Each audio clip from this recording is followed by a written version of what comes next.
What's good with it, y'all? Michelle Best, your favorite therapist from the town, and I'm here to discuss Las Vegas mental health, the collective status of Las Vegas mental health.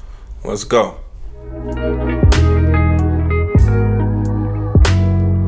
So I went to Las Vegas recently, and while I was out there, I was supposed to do an interview with someone, ended up catting off on me, so, had to make use of my time while I was out there. So, I started talking to different people, just people on the street, and just asking people about the mental health of Las Vegas in general, the collective mental health of Las Vegas. Las Vegas is bright lights, clubs, alcohol, drugs, and you can get it real easy, 24/7, middle of the night even.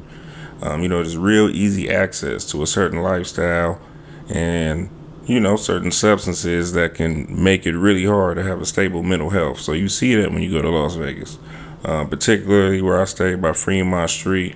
At nighttime, you can see a lot of substance abusers. You can see a lot of, street workers and 304s and whatnot. And, again, the lifestyle is you can see it being represented just, by looking, right?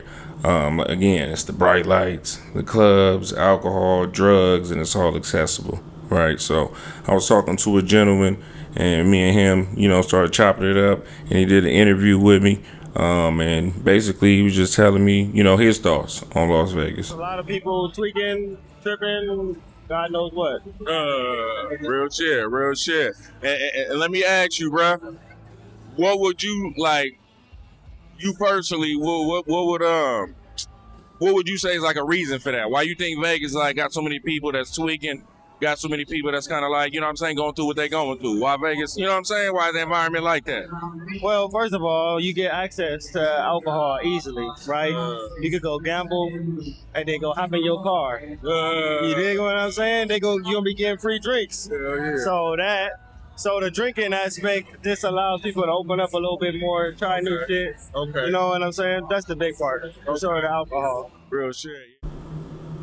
So as you see, he talking there just about, again, the status of Las Vegas and where Las Vegas is as a collective in terms of the mental health.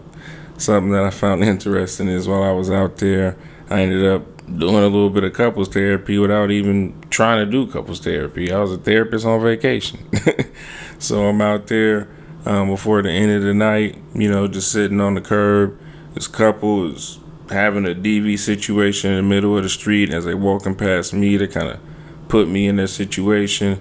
And, the guy was West Indian, me being West Indian, I kind of, I felt like, I wanted to give him a little bit of support in that moment. So, sat there, heard him out, make a long story short, was able to kind of help him at least, get to a place where they was okay with each other and they were smiling, with their hands around each other going home. The man literally went into his pocket and gave me $60. I'm like, nah, I don't need no money, bro. But he like, nah, take it, brethren. You deserve it, man. So I'm trying not to take the money. He stuffing it in my pocket. It was a whole scene. So I ended up taking the money. You know what I'm saying?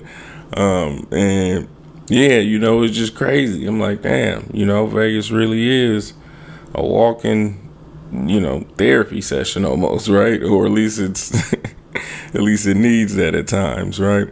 While I was out there, I also did check out the WNBA game, Sparks against the Aces. Shout out to my Sparks, for BTA, putting that belt to what on the Aces.